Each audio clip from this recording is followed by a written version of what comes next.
you might be just one small adjustment away from unlocking your voice. Go from this, you could kiss 100 boys in bars, to this, you could kiss 100 boys in bars. Most vocalists have untapped potential. High notes they could be hitting, a fuller tone, a freer voice. They don't realize that their sad, soft palate is holding them back.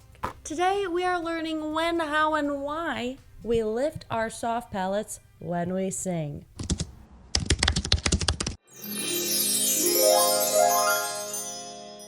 Hello everyone, and welcome to The Voice Mood. I'm your host, Olivia Peck. I've been a voice teacher for 10 years, and the soft palate is definitely a topic of discussion, and it's something I got a lot of questions about in our Q&A recently, so this was a requested video. It's a topic near and dear to my heart.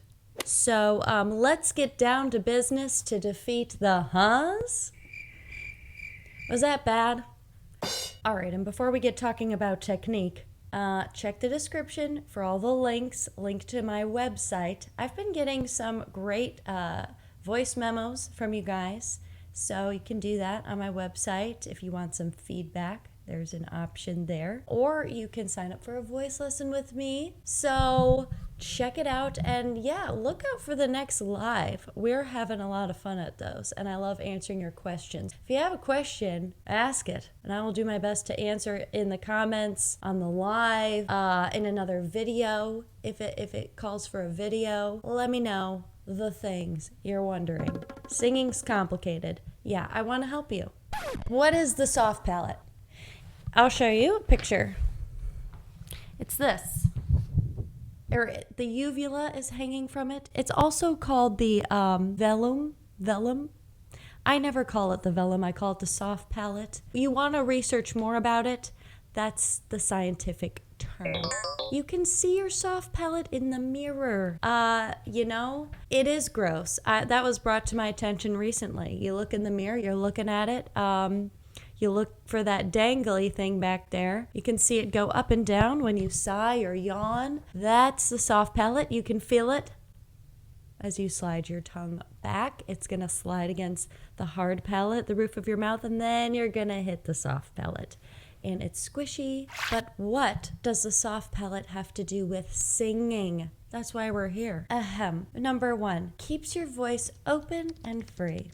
2, balances your sound and keeps it from being too nasally. 3, makes your voice more resonant. 4, helps grow your higher range. Okay, so how do we practice lifting our soft palate? There are so many ways, but number 1 is to yawn or sigh. I recommend sighing over yawning. Yawning can cause some unnecessary tension. It can cause you to open your throat more than you need to and engage muscles that you don't need to engage. Think of like the lift at the beginning of a yawn, or more of a sigh that's a little bit more gentle. Another thing you can do is just yawn with your mouth closed.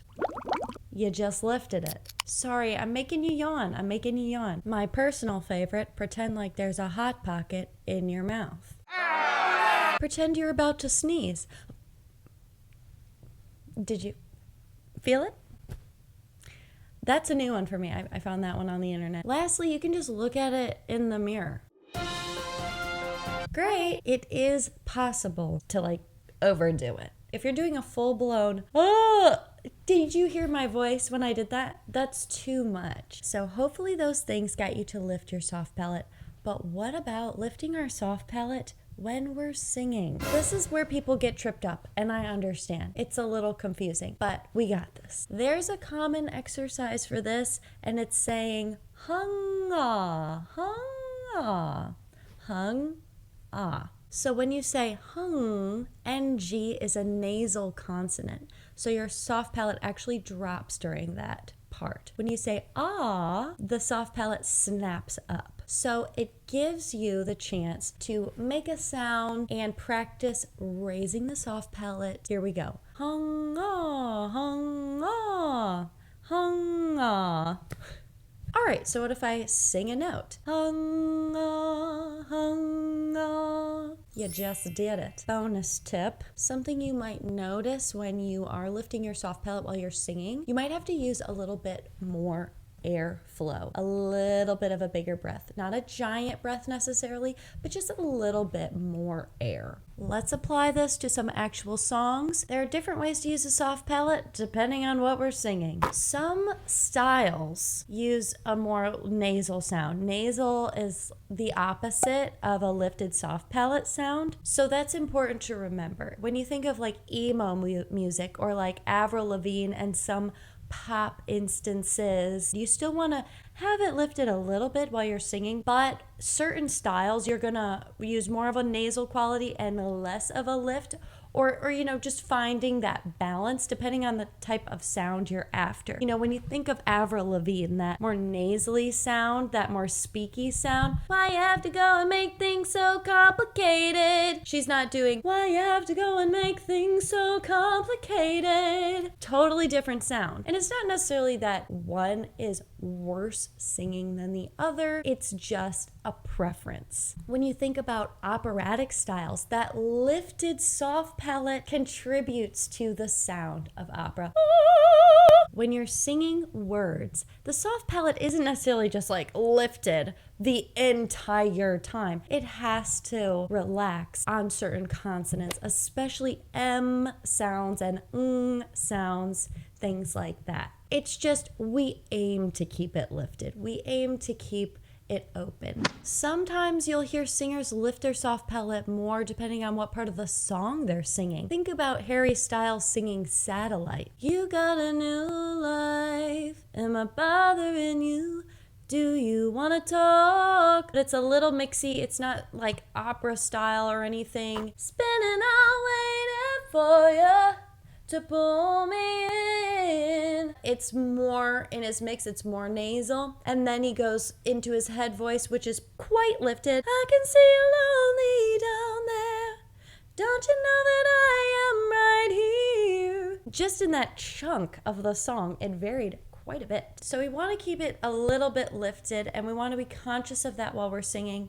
But how? If you're struggling with this, think about putting a little bit of a smile in your cheeks and maybe even showing a little bit of your teeth or lifting your upper lip. Now, if you're doing this and it's not helping you, scrap it. It's just one thing that could help it. I find that what's most helpful is the little smile in the cheeks or thinking about an inner smile. You ever look at someone across the room and you're like, hey, that inner smile is kind of the idea. I know we've talked about SOVT exercises. So singing with a straw or singing on a hum or a lip trill.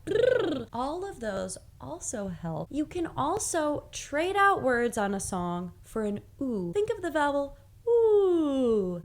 It naturally gives you that lifted feeling back there. So you can sing ooh by just trading out the words for an ooh and getting a sense of what that feels like, so that when you do apply the words, you can kind of bridge that gap of how do I lift my soft palate but also sing these words. Sing it on a vowel first. That tends to work really well. If you're trying to sing, I can see you lonely down there, don't you know that I am right, and you want that lift, trade it out for a ooh.